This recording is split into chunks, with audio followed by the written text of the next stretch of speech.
Welcome, welcome, welcome, my friends, to another edition of More Bad News, brought to you, as always, by Camel Cigarettes. Take the Camels Challenge.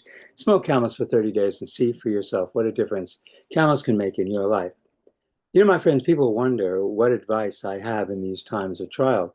They think that I have some wisdom that might be helpful. But the truth is that the best advice that I can offer in these troubled times is to take the Camels Challenge. Although, at $8 a pack, your new camel's habit will be costly. But what's money for? I remember those days that I could smoke a pack of camels and drink Jack Daniels and go dancing at the bars in St. Louis until they closed, and then driving down to East St. Louis to party till dawn. I can't do any of that any longer. As Leonard Cohen so eloquently put it, I ache in the places where I used to play. I can't drink alcohol or smoke camels any longer. My body simply won't tolerate it. Uh, I am pretty healthy for a 77-year-old man, but I am a 77-year-old man. And I have all the health problems, of aging, arthritis, and cardiovascular problems, and etc. So I am really not ready for what's coming down the pike. I studied genocide enough to know that 70-year-old men don't survive. You have to be young. So, well, my friends, it's here we are once again in an entirely new world. It's very depressing. So, if you're struggling with depression, welcome to the club. How could we not be depressed by all the cruelty that we're seeing around us, and the enormity of the revolutionary changes that are taking place in front of our eyes? Uh, and the amount of suffering that is being generated. Um, so the administration is uh, cutting jobs everywhere. People are losing critical health care, diabetes, AIDS, tuberculosis. The administration refers to those losing their critical life support as the parasite class.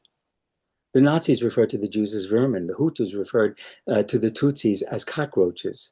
In every case, this was preparation for a genocidal campaign, which necessitated the dehumanization of the victims. And after decades of dehumanization, American society is on the verge of an explosion of violence against the enemies within, the pedophile progressives. I have been as we see uh, the gloating of so many supporters of the regime, here's a post from Milwaukee. My brother lives in Milwaukee in an Orthodox Jewish community there. The Babava, the Hasidim, and most of them voted for the current government, and they applaud the actions that are now being taken. So here was a quote from a post from a woman in his community representing a widely held view. Can you not see how amazing he is for Israel? Can you not see that our country is drowning in debt and they are trimming unnecessary waste? Can you not see that they are quickly rounding up and deporting criminal illegal immigrants that are committing crimes and draining money that should be used for those living here legally? It's insane to me that people, especially Jews, cannot see the good that this president has done and continues to do. We should be grateful for all he is doing. And so we have a president who has come to redeem the world. I think of uh, Robert Lifton's book, Destroying the World to Save It.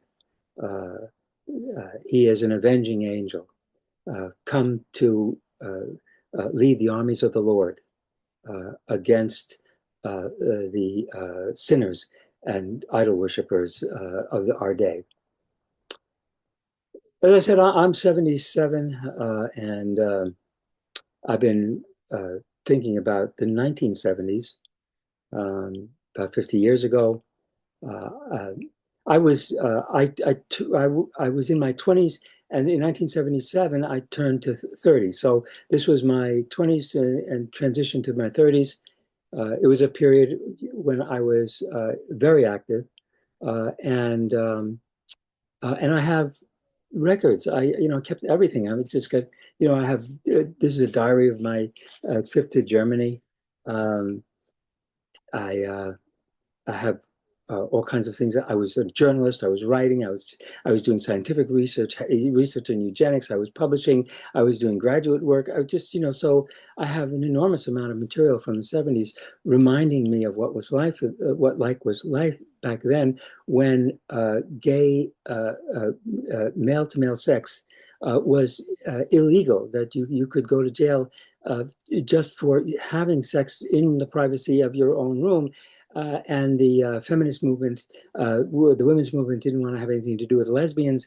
And I went to a Democratic convention, progressive Democrats in Missouri, and tried to get people to support the right of gay people to be free from laws against the private sexual behavior. And it was, you couldn't get it. It's just, decriminalization. There was no AIDS back in the '70s, so the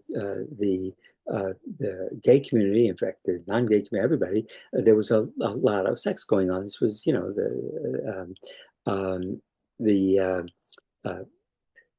result of medical advances, in prevention of pregnancy and in the cure of. There wasn't anything they couldn't cure. It was, just basically, you had gonorrhea and syphilis. So, you'd go down and you'd get your shots.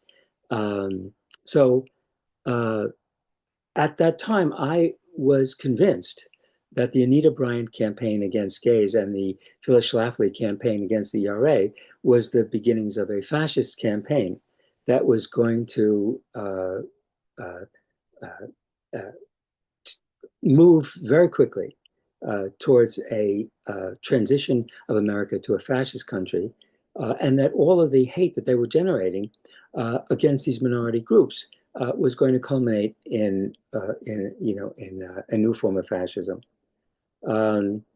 Yeah, my friend Peter Schoenemann had survived the firebombing uh, uh, uh, in Germany and had escaped to the United States. He, after the war, he was sure that the war was going to continue and that this was just a moment's break. Uh, um, the physicist Feynman was who worked on the atomic bomb project on the Manhattan Project, was in Manhattan after the war for celebrations. The war was over, and he knew exactly how devastating those two first explosions were.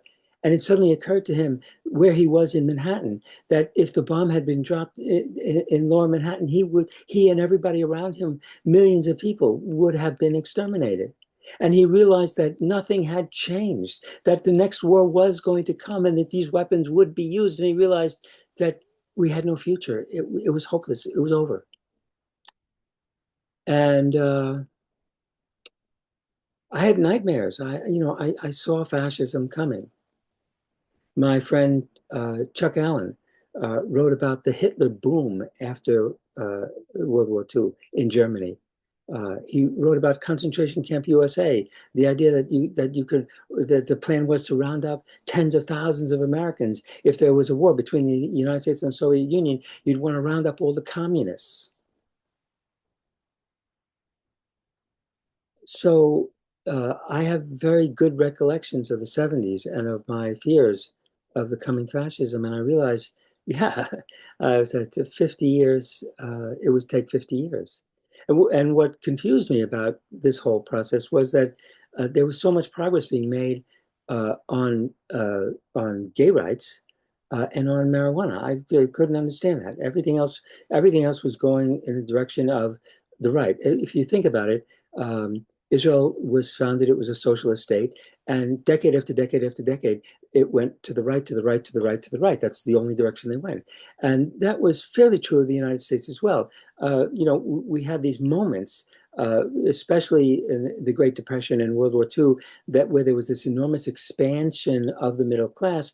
But that was only a blip. It was a temporary moment in American history. If you think about the course of American history, we were, for the first half of our history, we were a slave nation, and the second half we were a Jim Crow nation, and corporations ruled, and corporations were persons, and these corporations were not only persons, but they were superior to ordinary human beings, flesh and blood human beings. And the corporations became more powerful than the nation state. What you had in Europe after the fall of the Roman Empire was the rise of the Catholic Church, and so the Pope would put the crown on the kings. So the Pope was able to dominate the kings of Europe, and then there was a transition, and the nation states became more powerful than the religious state, and the center power transferred to nation states, and then imperial states, and what we have now is a transition away from nation states to corporate control. The world is really controlled by corporations, which control nation states for their interests. But everything is done for the sake of profit. And these corporations are not flesh and blood, they're not human. And so for them, immediate profits are the only concern. And the future, they don't have a future. The future is the next quarter's profits report. And the search for profits has been, Karl Marx predicted that profits would become ever more difficult to obtain. Most of the profits that benefited the American working class came from the exploitation of the American empire of the rest of the world. We were on top of the world, and we were sucking all of the goods from everybody else, and we had so much wealth that we could afford to rebuild Europe and spend a few dollars in Africa and create a new world order, and you could have this optimistic belief that the world was plastic and could be molded with enough money. And then the money dried up. The money dried up because all the European nations, though the world had been devastated by World War II, and by 1970, the farmers in Europe were back farming. In India and China, they were, for the first time in history, feeding their own populations. American farm goods were no longer required. The Japanese were catching up to us in industrial capacity. The Europeans their factories were back to work. It was inevitable that we were going to face competition from the rest of the world, which we did not appreciate or understand. And so what we experienced was a drying up of all of this sense of this wealth and this sense of the plasticity of the world. And ideology changed from yes, we can put a ladder down for those to climb up the ladder of success, and it will raise up all the boats, and to the poor will always be with us, and they are poor because of failures in they're flawed. They're flawed human beings, and that's why they're not wealthy. If you're smart, you're going to make it. And the one thing that we offer here in the United States is opportunity. There's plenty of opportunity. So get off your ass and take advantage of the opportunity. If you can't do that, it just proves who you are and what you are. And John R. Commons, the guy I wrote my dissertation on for my master's, said this about the Negro. He said, for God's sakes, they were liberated from agricultural slavery in 1865, and here in 1905, they haven't made anything of themselves. They're just you give them every opportunity in the world, and they're still on the bottom. What can you do? You can't do anything for these people. So that is the idea. You're turning people into parasites that you can easily destroy. Oh, well, I had a hard time. I tried to put down some notes here. So I did want to say that that last week there was a comment about the Ministry of the Future, and there was a comment saying that if you haven't finished reading the book, put it down, tear it up, and burn it because it's a shitty book. And I had already stopped. I just could not go on reading. It was just I mean, there are parts of the book that I thought were great, but once you get to past the middle half of the book, it's just delusional. So anyway, so there was that, and it just.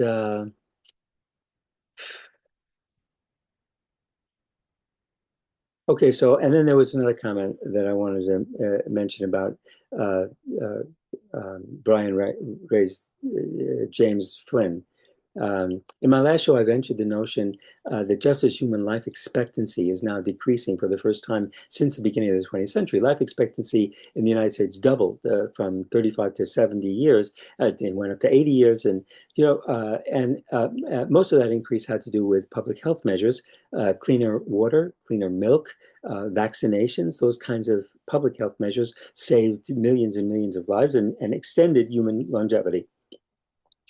During that same period, the eugenicists, the racists, were arguing that human intelligence, IQ, was falling because stupid people were having way more children than smart people. Especially this was a problem with women. They'd go to college and they wouldn't have kids. I mean, who needed that? We need those women to have babies, smart babies. So during that in the midst of that debate, James Flynn, a population biologist, very well respected, put together the mathematical argument and proved that human cognitive ability had increased enormously for the same reasons that longevity had increased. People were healthier, had better access to education, and IQ was improving overall. That was true. But human life expectancy is now in decline, and human cognitive abilities are also on the decline. So we have reached a turning point, which was inevitable. If you think about, we're moving towards our end and extinction. Now, there are 8 billion people on this planet. If use your imagination. I mean, how are 8 billion people going to disappear off the face of the earth in the near future unless we start really now getting serious about eliminating the parasites and the vermin? We've just started down this road. Keep in mind that this is where we're headed, and billions will perish in the coming years. We're at the bottom of an exponential curve that will sweep away millions in the coming years. So if you're looking backwards, you're not going to see what's coming. Even if you're looking forwards, you're not going to be able to see what's coming. It's a depressing time to be alive. There's no doubt about it. The only advice I can give you is take the Calumet Challenge, and hopefully, God willing, help us that in 2 weeks we'll have another show. So with that, I'll say goodbye. As usual, keep your head down, stay safe, and you gotta keep exercising. You gotta get out. You gotta breathe. Don't forget to breathe. That was always the advice. Don't forget to breathe when you're lifting heavy weights and when you're holding a yoga position. The advice was always don't forget to breathe. Okay, so that's it for this week. Don't forget to breathe, and I'll see you in 2 weeks, hopefully. Im Yirtzeh Hashem, Inshallah.